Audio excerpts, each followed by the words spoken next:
विषय तर पुष्कळ बोललेला आहे, वेळ कमी आहे, थोडक्यात आटपून घेऊ. तुम्हाला फक्त फरक सांगणार आहे, तुम्हाला फक्त फरक सांगणार आहे. या गावामध्ये आपण मागाव, हे गाव भाजपवाल्याचं आहे, जास्त लोक भाजपचे आहेत, भाजपचे भक्त आहे, मला सारं माहिती आहे, मला बोलू द्या. त्याचे जे भाजपचं काम करते त्यानं जन्म बहुजन समाजाच्या घरात घेतला,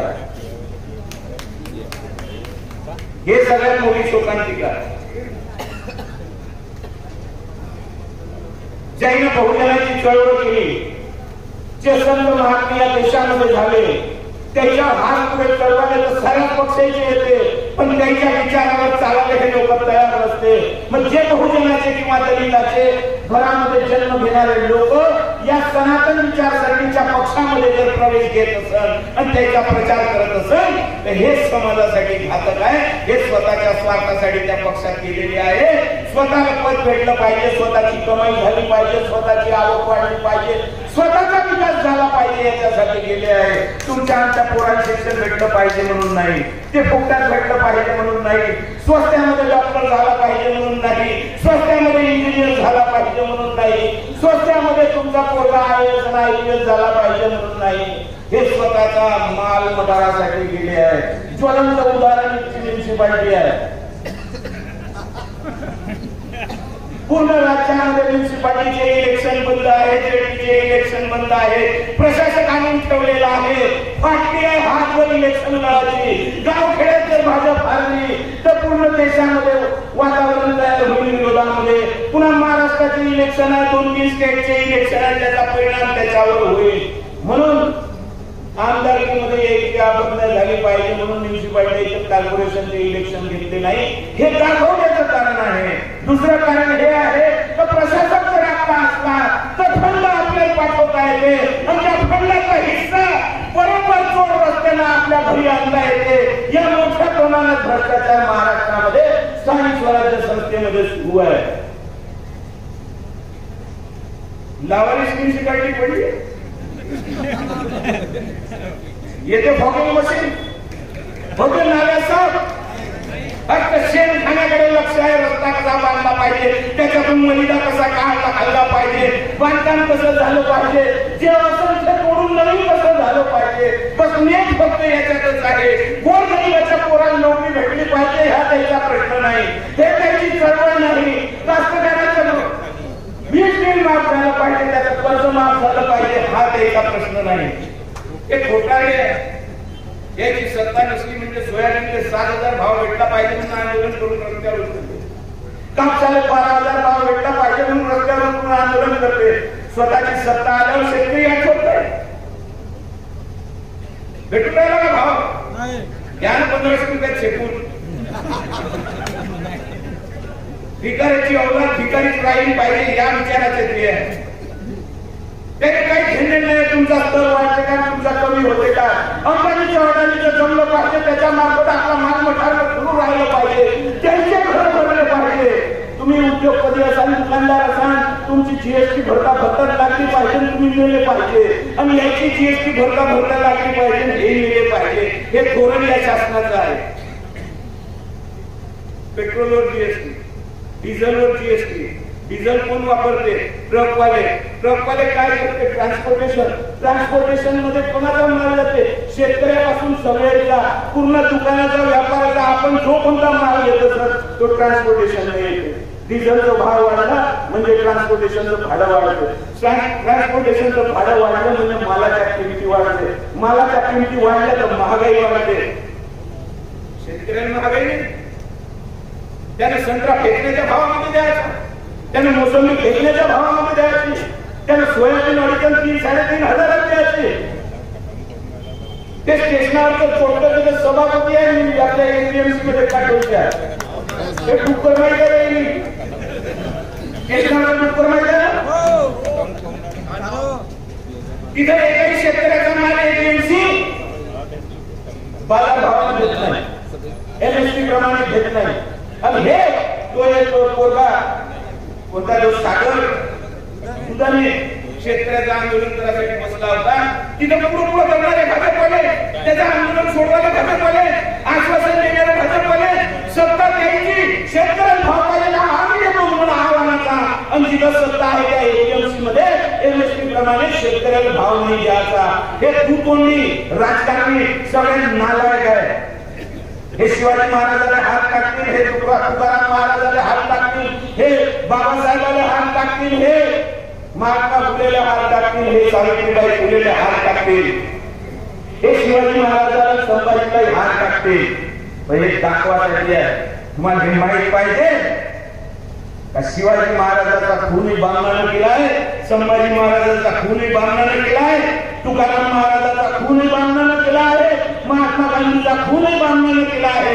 हे ब्राह्मण विचारसरणीच्या विरोधात आपली चळवळ आहे आणि याच्यामुळे या ब्राह्मणी विचारसरणीच्या पक्षामध्ये बहुजनाच्या पोरानं गेलं नाही पाहिजे. आणि जो गेला असेल त्यानं कधीच महात्मा फुले, सावित्रीबाई फुले, बाबासाहेबांना शिवाजी महाराजांच्या पुतळ्याचं नमन नाही केलं पाहिजे, त्याला हार टाकून सोंग नाही केलं पाहिजे.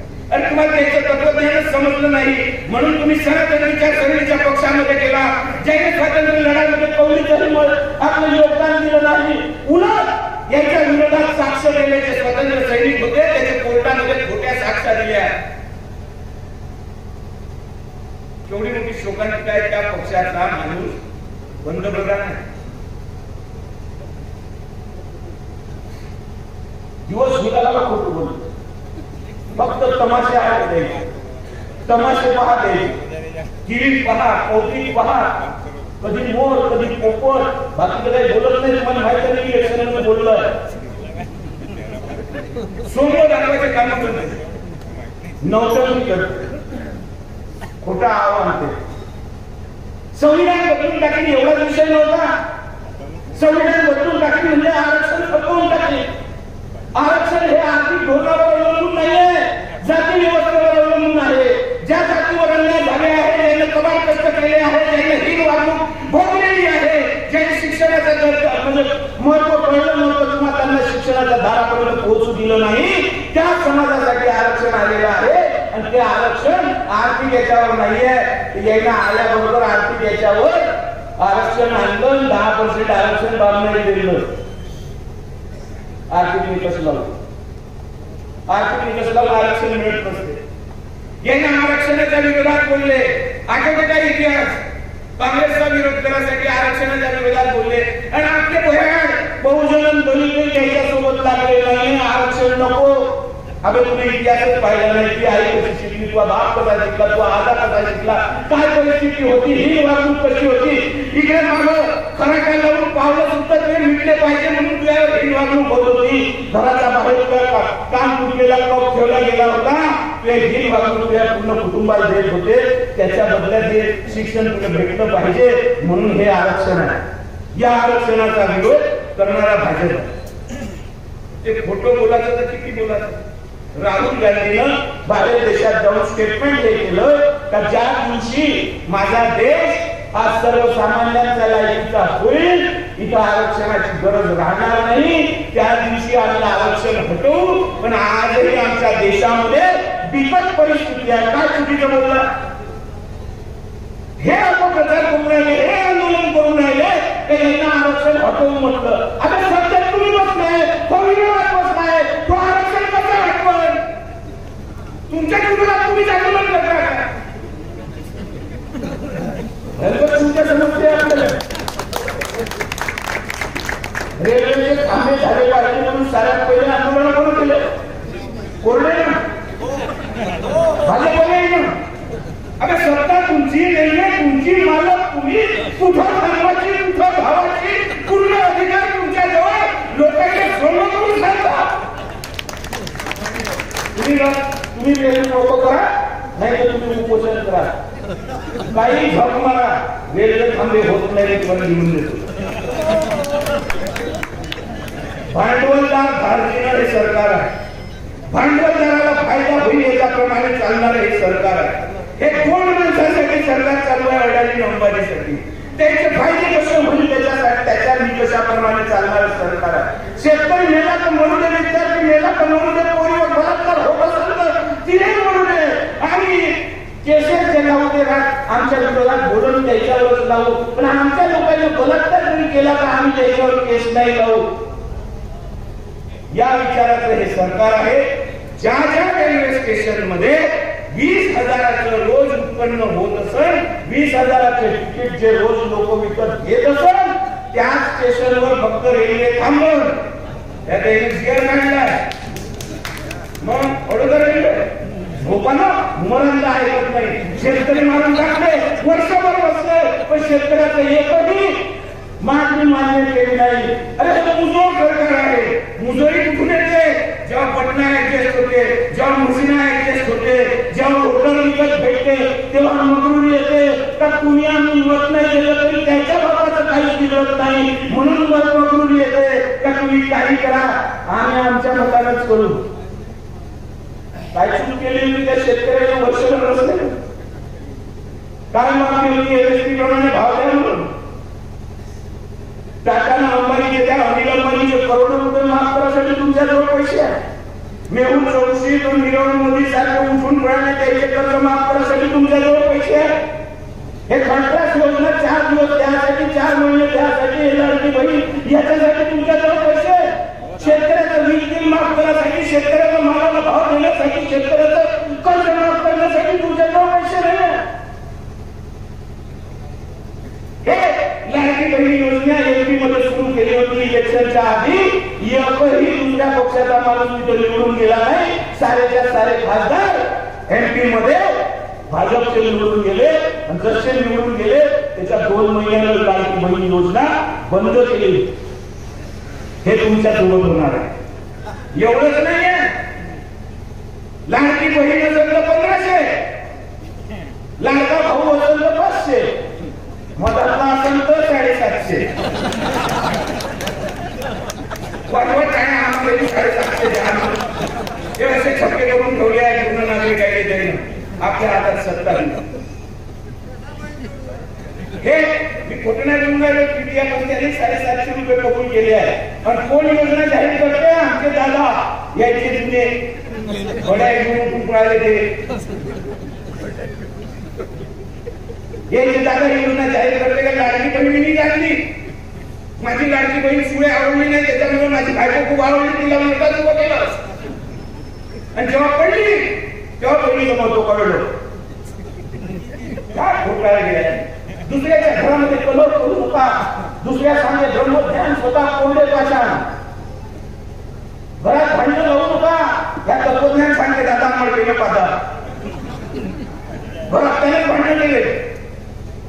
कायचे पुरोगामी विचार, कायची चळवळ, कायचं काय फक्त जगात नाही गेले पाहिजे म्हणून लोळणं घेतले त्याच्या पक्षासोबत गेले. कायचे पुरोगामी महाराष्ट्राची नेते होते आणि कायचा पुरोगामी विचार सारं भान ठेवलं तिथं. स्वातंत्र्य लढ्यामध्ये विरोध करणारे आरएसएस वाले, महात्मा फुले चिकन पासणारे, सावित्रीबाई फुले चिकन पासणारे, हे हिंदू संस्कृती चालवणारे महासभेवाले, हे सगळे जेव्हा जेव्हा जे खोटं बोलले ते सावरण्यासाठी आता काहीतरी वेगळं बोलते. ज्या शिवाजी महाराजांचा राज्याभिषेक एवढ्यासाठी होऊ दिला नाही का तो बहुजन आहे, तो राजा होऊ शकत नाही म्हणून त्याला राज्याभिषेक एकही प्रामाणिकता करणार नाही म्हणून त्या गावा घोटाला तिकडून युतीतून आणावं लागलं आणि इथं त्याचा राज्याभिषेक करावा लागला. तर त्याने राज्याभिषेक पायाच्या अंगठ्याने केला. इतके लागले का इतके विचारावे फक्त बहुजनाच्या घरी पैदा झाला म्हणून. हे राजाला मानणारे, हे मनातून सरळ विरोध करणारे, हे फक्त तुमच्या समोर गोड चेहरे असते, नौटंकी करते, नौटंकी साधते. एक म्हणते मी बायोलॉजिकल नाही. तुम्ही सारे विचार तुमचे लग्न झाले असेल तुम्हाला पाहिजे काही गोळवत तो फळवाला आहे का आंबा आहे का रे? त्या भिड्याने बच्चाला सांगितलं का आंबा खायला गोळवते. ज्यांना होते ते नाही सांगितले. खोटं नाट्य बोलायचं. तुम्हाला भूतकाळात द्यायचा, तुम्हाला पूजा पाठात अडकवून ठेवायचं, तुम्हाला अंधारात ठेवायचं. तुम्ही तुमचे प्रश्न मागवले नाही पाहिजे, तुम्ही आपल्या प्रश्नासाठी रस्त्यावर उतरले नाही पाहिजे. महागाई हा सगळ्यात मोठा प्रश्न आहे, जीएसटी हा सगळ्यात मोठा प्रश्न आहे, जीएसटी वाढून गेली आहे, याच्यामध्ये मरण फक्त मध्यमवर्गीयाचा आहे ना नाही आहे? अंबानी म्हणाले आहे का? त्याला वाटतं स्कीम घेऊन घेतली, त्याला पैसे भाऊ घालून गेले का, त्याचं कर्ज माफ होईल, तुमचं होते का? तुमच्या घराचा वावराचा सारा लिलाव होते, आपलं कर्ज किती राहायचं 5-25 लाखाचं, त्याच्यासाठी लिलाव होते, अंबानीचा लिलाव नाही होत. म्हणजे कोणत्या विचाराचं सरकार आहे, काय फरक आहे, काय याचं आर्थिक धोरण आहे, कशामुळे आपल्या गरिबीचं संकट ओढवलं आहे, आपल्यावर कशामुळे ही वेळ आलेली आहे, आपलं घर प्रपंच चालवणं आपल्यासाठी कठीण काऊन झालं आहे, आपल्या इथं स्रोत कोणतं आहे कमाईचं, जे शेतकऱ्यांचं आहे तेही बंद करून टाकलं आहे, नोकरीचे रस्ते प्रायव्हेटायझेशनमुळे बंद केलेले आहे, या कॉन्ट्रॅक्टर पद्धतीमुळे बोलून योग्य दिला नाही काय होतं, काय येते सोडवासाठी ज्ञान जमाना बोलतो नाही तर पण सांगतो काही फरक पडत नाही. प्रबोधन हे लोकांच्या आवडीसाठी असते, ऐकण्यासाठी असते, समजण्यासाठी असते. ऐकण्याला तयार असेल तर बोलायला आपल्याला हरकत नाहीये, याच्यात कोणताच कायदा मदत नाही. पण या सगळ्या गोष्टी आपण लक्षात घेतल्या पाहिजे.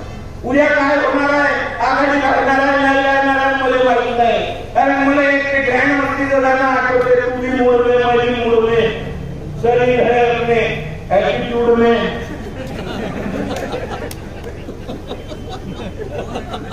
शरीर एटीट्यूड सारेच रेस मध्ये उभं राहण्याच्या शॉर्टकट मध्ये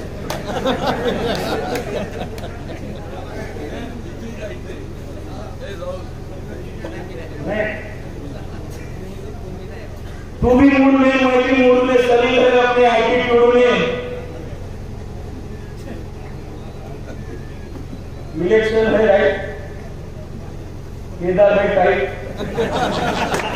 आजा मामला सेट कर ले गाणं राहिलं मी काही काढून त्याचा अर्थ पुढे काय होणार आहे ते मला माहित नाही, पण मी जो निर्णय घेईन तो माझ्या विचारसरणीप्रमाणे घेणार. मी काही कोणाच्या धमक्याला भेट नाही. अमित शहाचा डायरेक्ट विरोध होता, आशिष देशमुख जेव्हा याच्या विरोधात निवडून आला तेव्हा का हे तिकीट तुम्हाला आहे, पैसे आम्ही खर्च करतो ना सारच आम्ही करतो, तुम्ही भाजपवर उभे राहा, तर मी भाजपवर कदापि उभा राहणार नाही. मला विकत घेण्याची ताकद या हिंदुस्थानात या जगात कोणातच नाही आहे. 500 कोटी 5,000 रुपये आणून दाखव आणि राहुल देशमुखाला विकत घेऊन दाखव. तुमच्या गावात चर्चा होते, राहुल देशमुख खपला, असा खपला तसा खपला. तुमच्या गावाविषयी मला माहिती आहे, अर्धा किलो मटण तुमच्या दारावर लटकवलं